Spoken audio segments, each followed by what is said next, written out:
Hello everyone, and welcome back to another figure review. Today, we're taking a look at the S.H.Figuarts Dragon Ball Daima Goku Mini. Now, I know some may not care for Daima, as the show and its figures have had some mixed feelings within the community, mainly because it's not what the vocal part of the fanbase wants. But I myself have been enjoying the anime, and it's been scratching that Dragon Ball itch for sure. Hell, it's even got me going back and watching the OG Dragon Ball anime because I'm liking it that much and just craving more. It's a nostalgia rush for sure, but can I say the same for this figure when it comes to enjoying it?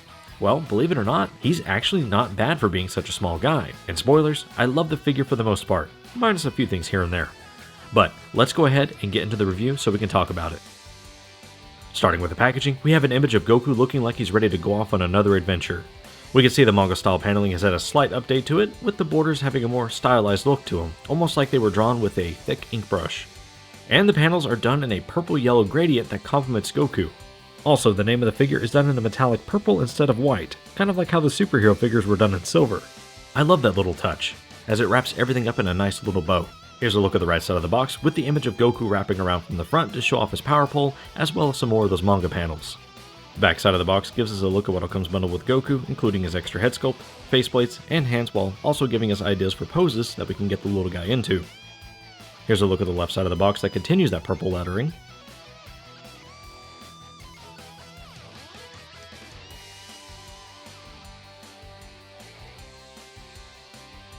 A quick look at the top,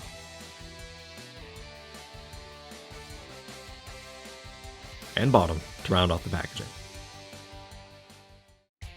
How does that old saying go? Big things come in small packages? Well, this is definitely a case of small things come in big packages. Despite Goku's size, he does come in a standard Figuarts box, which is a bit overkill if you ask me, but even then, he offers a lot. While Goku may not be rocking any shading, the head sculpts, faceplates, and mold make up for it. I think Tamashii did a pretty good job of capturing Goku's look from the Daima anime. His hair sculpts are going to be done in a matte black finish, with the orange of his gi being done in a yellow-orange, similar to that of the orange we saw on the lower half of GT Kid Goku's gi. The undershirt for his gi, wristbands, belt, and boots are done in a light blue that is consistent throughout the figure, with white accents for the soles and knots of the boots. As for the faces and their print work, I think the execution is spot on. You can see that innocent look in Goku's eyes with the default faceplate, and his other faces capture the serious look of when he knows it's time to stop fooling around. Overall, I think the detail works for the figure. Sure, there's no shading, but sometimes I think that's okay, especially on a figure that has a price point of 35 USD. At that price, I'm not expecting the figure to blow me away with line work or shading, but let's be real. The lack thereof I've grown accustomed to with most of our releases. But that's besides the point. Here, Goku's colors are vibrant, and the faceplates truly sell the figure for me. For the accessories, I've already kind of touched on the faceplates, but let's take a closer look at what all comes bundled with Goku. Right out of the box, Goku's going to come with 3 extra faceplates for a total of 4, 3 extra sets of hands for a total of 4, 2 head sculpts, 1 standard and 1 windswept, his power pole and scabbard, and an extra piece for the lower half of his gi that you can swap out for style or greater range and articulation. For the faces we get, a smirking face, a stern face, a shouting face, and a teeth-gritting face with Goku looking off to our right. And here's what those faceplates look like on the extra head sculpt. Not including the fists that come attached, we get 2 Kamehameha hands, 2 martial arts style hands, and 2 for holding the power pole. Swapping out these hands is actually fairly easy thanks to the new style wrist pegs Tamashii is using. They're still hinge-based, but instead the peg is now slightly tapered off rather than being a ball joint. Just a word of caution, be extremely careful swapping hands, as these suckers are tiny, and I'd hate for you or I to lose a hand because we didn't have a good enough grip on it. Giggity. As for his power pole and sheath, it does come with a power pole that pegs into the sheath to create a stowed look. When you're using the power pole, simply take it out. And when you're done and want to create that stowed look again, just peg it right back in. It is key to go in a certain way, so be mindful of that. As for the extra piece for the waist, here's what that looks like. It is designed to go on a certain way, so pay attention to the holes of the piece when swapping them out with one another.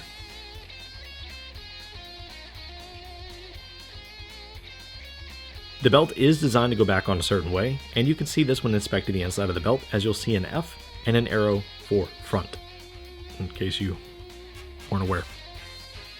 Anywho, now, what's missing? Honestly, more faces. Watching Daima, you can see just how expressive Goku is when he's excited, hungry, or serious. 3 out of the 4 faceplates that we got are serious, but I would have loved it more if Goku came with more expressive, joyful faces like the 2024 SDCC Goku, even if it meant raising the price tag from $35 to $55. I know I gave Super 17 flack for including parts for GT Kid Goku and not having more specific to him, but maybe Pansy or Glorio will come with some to help sell those figures, and then I think I'd be content. But aside from that, can the articulation round this all off to the point that we can call this a complete package? Let's find out. Alright, let's get into the articulation here for Mini Goku. So for being such a small figure, this guy articulates fairly well, and I think that's a testament to how far Tamashii has come within recent years. Hell, maybe even a couple months when you think about it, because this guy released back in November of 2024, and I think we got GT Kid Goku around August of 2024. I could be wrong. Someone can let me know down in the comments which month it was. But for there to be such a short gap in months there, in time span, I think that's fairly impressive, considering I think he articulates just a smidge less better than GT Kid Goku, but that's, besides the point. This guy, for being so small, is pretty darn good. I'm going to stop yapping though, and we're going to get into it. There are a few things to talk about when it comes to the articulation that we'll definitely touch on. So, starting with the head and working our way down, Mini Goku here is going to be on a double ball peg. Yes. So, that means we can get the head to do all sorts of fun things whenever it cooperates with us and the figure's not exploding all over the place. That's, we'll talk about that in just a minute. So, we can sit here and do this number all day long. With the neck, Goku's going to be able to look up about that high. And with the neck, Goku's going to be able to look down about that far. I think that's pretty impressive for what it is. And you can kind of see when I move right in there. When I move the head, you can see the neck move. That's pretty good, I think. The fact that they were able to allow the character to articulate that way and create a system. Anywho, so side to side, very nice. And obviously, rotate a full 360. And not worry about a hinge. Super good. I'm happy they did that.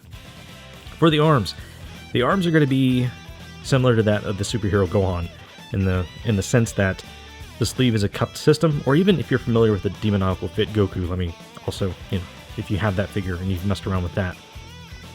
The sleeves here are going to be like a little cup system that peg into a lower, that's okay, that peg into, let's just take the whole figure apart, let's do it. Peg into a little ball socket, come on now, there we go, peg into a little ball socket down in there, that rotates whenever you move the arm around. So you're not going to be able to get the arm to rotate completely a full 360 just because, at least at this part of the sleeve, right? Here, yes, you'll be able to as you move the figure around like so. It's not bad. The sleeve itself is going to be on a hinge as well, which I'll show once I get Goku put back together here, because I know that's probably nightmare fuel for y'all, that he has no head and no lower waist. So, there is a hinge here. You can move, see? The pegs in on a ball socket system into the sleeve, and then that's what's going to allow us to bring those arms in together. And this is beautiful, y'all. I love this. The fact that he is such a small figure and he can do this, just chef's kiss. Chef's kiss. If a little guy like this can pull off the Kamehameha, Tamashii did something right. You're able to rotate this because it is a swivel, and then the lower arm also has another swivel because of the ball peg that pegs into the sleeve. So the sleeve has a sleeve that pegs in, like, it's sleeveception or pegception, whatever you want to call it. No, maybe not. Anyways, 90-degree elbow is a single joint that's a hinge, and your wrist pegs are also going to be a ball hinge. That is not a ball hinge anymore. It's a little tapered off peg that kind of acts like a nice snug key whenever you peg the arm, or the hand in, I should say. And it does a pretty good job. It's effortless. It's like SpongeBob, exactly as I do. Exactly as I do. Okay, enough fooling around. So, upper torso is, again, chef's kiss, 10 out of 10. As you saw, this is the second time that, or at least 2 times now in the articulation section, that the lower half is separated on me. And I think the issue here is that the socket is not tight enough with the ball joint. Obviously, that system there is not tight enough. There's a little bit of sloppiness in that connection. And then also too, I think the belt kind of plays a little bit of a role in that as well, not creating a firm connection. Even when the belt is not there and you try to get Goku to bend one way or the other, it wants to separate on you. So I think it's just kind of layered on issues that are giving that, well, issue. So, but overall, I mean, Goku can, he can do all sorts of rotation because of that socket, that ball peg system. He's able to do all sorts of leaning, rotation, crunch, whatever you want to call it. But, once you push it so far, he's going to separate on you. So that is my biggest gripe with the articulation of Goku. Other than that, as we'll finish the rest of this out, it's not bad. I thoroughly enjoy it. Now, I did opt for the flared out piece of the gi because if you don't have it on, you're going to be limited on your articulation range. So kind of hold Goku down, push him in, and then you're going to be able to get about 90 degrees.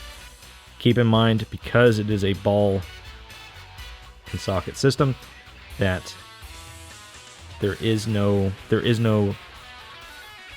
thigh cut. All this rotation is going to come from up here in that ball and socket system. So be very mindful of that. Kicking back is about 40, not even 45 degrees. And then the splits is about 45 degrees each way. We have not double jointed. It's a single joint for the knee that gives you a 90 degree articulation, much like the arm. And then lastly, the ankle rockers. Well, not last, the feet. The ankle rockers do a phenomenal job of, well, rocking out and rocking in. Feet can go down about that far, and then they go up about like so. And then we get a 45 degree toe hinge. Very nice. So, overall, is Goku going to be able to do what you want him to do? Yes, you are. It's just going to be annoying sometimes when you're having to fight that waist to get Goku to crunch and do any kind of action pose. And again, I think for what, Tamashii is working with here, it's okay. I just wish that it had either a thinner belt to create a better connection, or that connection itself was a better system. Maybe if it was a hinge, it would have worked better, but then we probably wouldn't have been able to get, the rotation. I don't know, but either way, it works for what it is. Anywho, let's move on to the comparisons and then our closing thoughts. For the comparisons, here's Goku next to the Vegeta Mini from Dragon Ball Daima,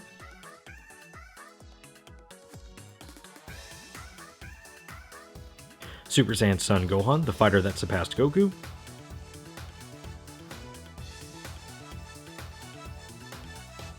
Super Saiyan Trunks, the boy from the future,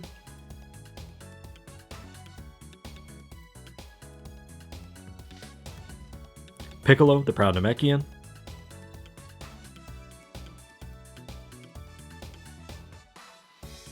and for fun, the S.H.Figuarts Blue Eyes White Dragon.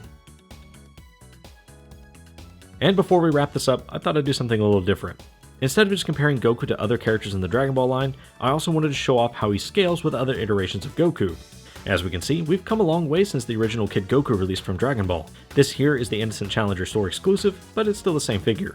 GT Kid Goku was released earlier this summer, and he scales in between these two. So I'm curious when Daima Kid Goku went into development, because surely it had to be after GT Kid Goku was approved for production. Either way, it impresses me how quickly the advancement happened, with the figures having almost the same range and articulation. And fun fact, the 40th anniversary figure of Goku will be on the same mold. Now, let's wrap this up. So for my closing thoughts on Goku here, much like the show, he's leaving me wanting more, but in a good way. If we can get figures like Goku, Vegeta, and Piccolo Mini and they actually articulate how they're supposed to and be in scale, then I say bring on Goten, Trunks, and even an updated Gotenks. I know a lot of folks, myself included, are eagerly awaiting for those characters to be released, and these three act as like a sort of gateway drug for what's to come in the future. Once we get past the Namek Saga wave of figures. Now, I won't lie either, I was not super excited about another mini Goku until I actually sat down and started watching Daima. The more I watched the show, it began to spark something inside me, almost like I was a kid again watching Dragon Ball Z for the first time after coming home from school. And maybe that's what Goku here represents and invokes when you have him in hand. Reliving old adventures and memories with a new twist, and less grand tour. I think me collecting Dragon Ball figures definitely keeps the inner child happy, but also the adult on the outside broke as shit. But you know that's okay. Overall, I'm happy with this release. Again, I just wish Goku came bundled with more faces that not only capture that innocent and expressive side of himself, but also captures the smile that this figure puts on my face. I know we're getting a $75 Power Pole accessory pack for Goku next year in the form of Goma, and also a Super Saiyan release of Goku, which sadly are P-Bandai releases for us in the States. But I really do hope the other Daima figures come with more faces for this Goku, as I think that's what will ultimately make this the perfect release. So if you're a fan of Dragon Ball or have been enjoying Daima, pick it up. And if you're not really sold on the figure at $35, I still say give it a shot.